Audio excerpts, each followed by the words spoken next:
Mais il y a, heureusement, l'auditeur dont le cœur est bon. Le Seigneur l'a rendu semblable à une bonne terre. Nous en parlerons maintenant. Lisons dans l'Évangile de Luc au chapitre 8 et les versets 8 à 15. Une autre partie tomba dans la bonne terre. Quand elle fut levée, elle donna du fruit au centuple. Après avoir ainsi parlé, Jésus dit à haute voix, « Que celui qui a des oreilles pour entendre, entende. » Ses disciples lui demandèrent ce que signifiait cette parabole. Il répondit, « Il vous a été donné de connaître les mystères du royaume de Dieu. Mais pour les autres, cela est dit en parabole, afin qu'en voyant ils ne voient point, et qu'en entendant ils ne comprennent point. Voici ce que signifie cette parabole. La semence, c'est la parole de Dieu. Ceux qui sont le long du chemin, ce sont ceux qui entendent.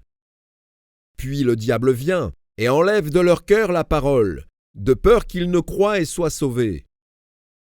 Ceux qui sont sur le roc, ce sont ceux qui, lorsqu'ils entendent la parole, la reçoivent avec joie. Mais ils n'ont point de racines, ils croient pour un temps et ils succombent au moment de la tentation.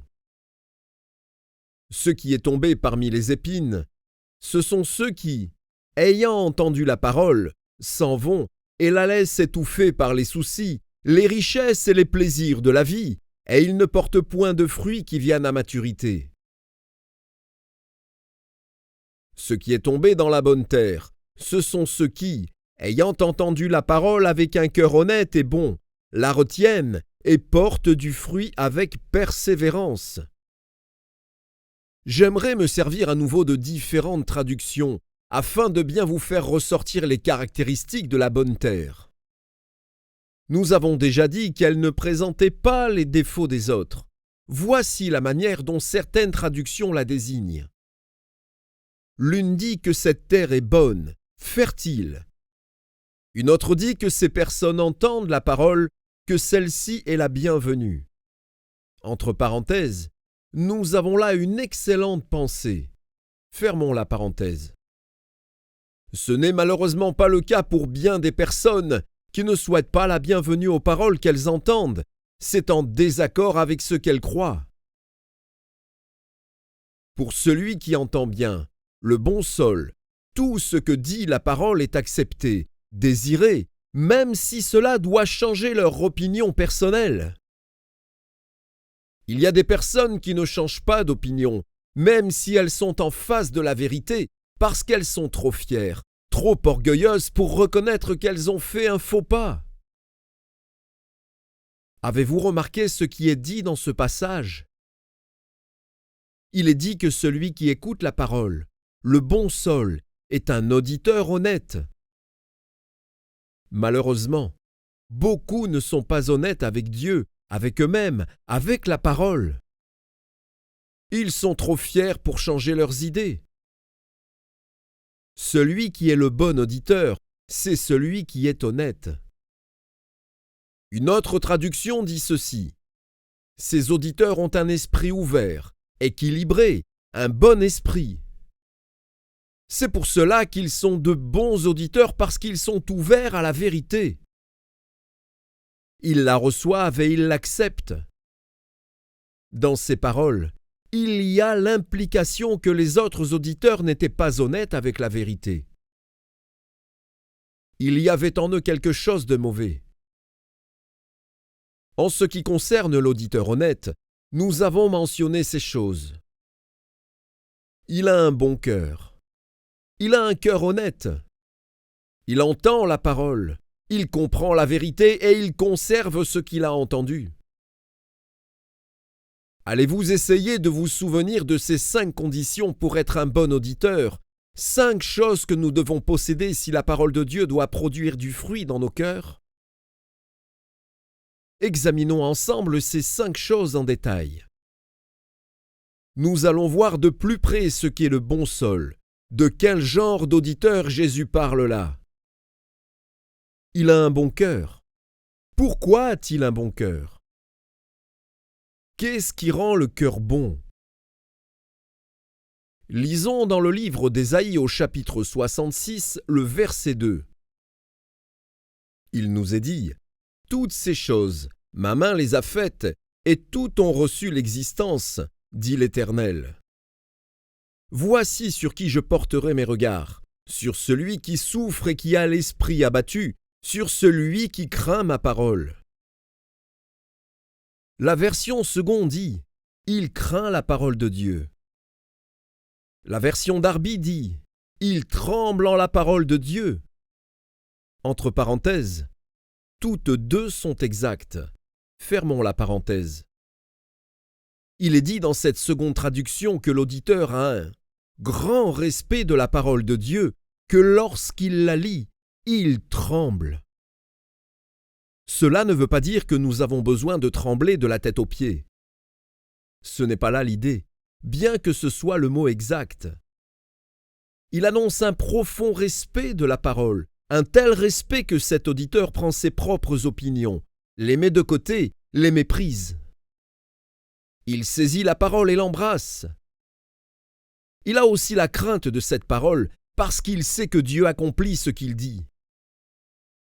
Par exemple, il sait que si quelqu'un souille le temple de Dieu, Dieu le détruira selon sa parole. Lisons dans le livre de Job, au chapitre 23 et le verset 12. « Je n'ai pas abandonné les commandements de ses lèvres. J'ai fait plier ma volonté aux paroles de sa bouche. » La traduction anglaise dit « J'ai estimé les paroles de sa bouche plus que la nourriture qui m'est nécessaire. » Job appréciait tellement la parole de Dieu qu'elle était plus pour lui que la nourriture qui lui était nécessaire. Voilà le genre de personne qui aime lire la Bible. D'habitude, les hommes n'oublient pas de manger. Qui oublie lorsqu'il a faim? Pourtant, combien oublient de lire et de méditer la parole de Dieu? Je ne vous demanderai pas de lever la main cette fois, parce que je ne voudrais pas vous embarrasser. Mais Job appréciait les paroles de Dieu, son cœur était bon. Voyons dans le livre de Jérémie au chapitre 15 le verset 16. Il nous dit là : « J'ai recueilli tes paroles et je les ai dévorées. Tes paroles ont fait la joie et l'allégresse de mon cœur. Car ton nom est invoqué sur moi, Éternel, Dieu des armées. » Ici, il nous faut faire un peu d'histoire. Jérémie parle de la parole de Dieu qui a été retrouvée. Au temps du roi Ézéchias, elle avait été égarée. Le temple était en ruine et elle y a été ensevelie. Pendant de nombreuses années, les Israélites n'avaient même pas une copie de la loi. Personne ne savait où elle se trouvait jusqu'au jour où le roi Ézéchias a décidé de reconstruire le temple. Alors, quelqu'un a découvert un rouleau. « Qu'est-ce que ce rouleau ?» a-t-on demandé, et on a répondu : « C'est la loi de l'Éternel. » C'est de cela que Jérémie parle. « Tes paroles ont été découvertes et je les ai dévorées. » Ce qui veut dire qu'il s'en est nourri. Il dit : « Tes paroles ont été ma joie, l'allégresse de mon cœur. » Jérémie a trouvé sa joie dans la parole de Dieu. Le bon auditeur est celui qui se réjouit dans la parole de Dieu. Il produit du fruit. Je voudrais dire quelque chose concernant l'auditeur honnête. Pour cela, nous lirons dans le 2e livre des Chroniques au chapitre 36, le verset 16. « Mais ils se moquèrent des envoyés de Dieu, ils méprisèrent ses paroles, et ils se raillèrent de ses prophètes, jusqu'à ce que la colère de l'Éternel contre son peuple devint sans remède. » Il s'agit là d'auditeurs qui ne sont pas honnêtes. Ils se moquent du messager de Dieu. N'avez-vous jamais vu de moqueur? Quelqu'un apporte aux auditeurs la parole de Dieu et il donne son message avec l'onction du Saint-Esprit. Un de ces auditeurs commence à se moquer. Il dit « Le prédicateur n'est pas normal ». Il ridiculise, il se moque de la parole. Il ne respecte pas la parole, il la méprise. Il dit encore « J'attache peu d'importance à ce qu'il annonce. Je crois que ce que je veux, ce que j'ai toujours cru, peu importe ce qu'il annonce. » Il y a des personnes comme cela. Ainsi, le peuple d'Israël parla contre les prophètes, il se railla d'eux. J'emploie le mot « prophète » dans le vrai sens biblique. Un prophète est celui qui apporte la parole de Dieu avec l'onction du Saint-Esprit, soit sous la forme d'un enseignement, ou d'une simple prédication, ou d'une exhortation. La manière dont il le fait importe peu. Mais il ne suffit pas de se tenir debout et de dire « Ainsi parle le Seigneur ». Il est possible de se servir de notes comme celle-ci, ou d'autres, de se servir d'un plan, et quand même prophétiser. Je ne dis pas que tous ceux qui agissent ainsi sont des prophètes, mais c'est une chose possible. Une parole qui vient de Dieu, qui exprime sa pensée, qui est donnée sous l'onction du Saint-Esprit, est une prophétie. Nous lirons dans le livre du prophète Ézéchiel au chapitre 33, les versets 30 à 33. « Et toi, fils de l'homme, les enfants de ton peuple s'entretiennent de toi près des murs et aux portes des maisons, et ils se disent l'un à l'autre, chacun à son frère. Venez donc et écoutez quelle est la parole qui est procédée de l'Éternel. Et ils se rendent en foule auprès de toi, et mon peuple s'assied devant toi. Ils écoutent tes paroles, mais ils ne les mettent point en pratique, car leur bouche en fait un sujet de moquerie, et leur cœur se livre à la cupidité. Voici, tu es pour eux comme un chanteur agréable, possédant une belle voix et habile dans la musique. Ils écoutent tes paroles, mais ils ne les mettent point en pratique. Quand ces choses arriveront, et voici, elles arrivent, ils sauront qu'il y avait un prophète au milieu d'eux. Nous avons là un passage très important. Remarquez ce que disent les foules. Allons ensemble vers la maison de l'Éternel. Ils ont une convention nationale. Allons écouter ce que va dire le prédicateur. Ils arrivent au cirque. Ils y viennent tous et ils s'assoient. Ils entendent ce qui est dit. Et, alors, en parole, ils montrent beaucoup d'amour. Ils disent « N'est-ce pas là un merveilleux message, comme c'était beau ?» Mais ils ne mettront pas ces choses en pratique. Bien sûr, mais cela s'est produit au temps d'Ézéchias. Ils ont reconnu que la parole venant du Seigneur était bonne, mais ils ne voulaient pas être transformés par elle. Ils ne voulaient pas y obéir. Alors, Dieu a dit au prophète, « Tu es pour eux comme un plaisant chanteur. » Ils venaient donc seulement pour écouter, non pour être transformés. Évidemment, cela ne s'applique pas à vous, cela concerne les autres.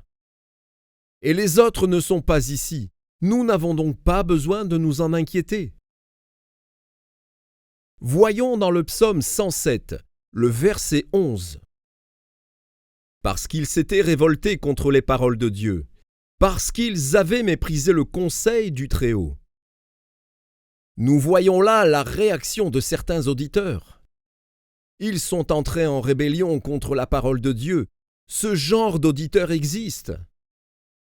Ils écoutent la prédication, mais sitôt que le message touche à leur vie, expose et dévoile leurs besoins, quelque chose se révolte en eux. Non seulement ils rejettent la parole, mais ils se soulèvent contre elle, ils se mettent en colère.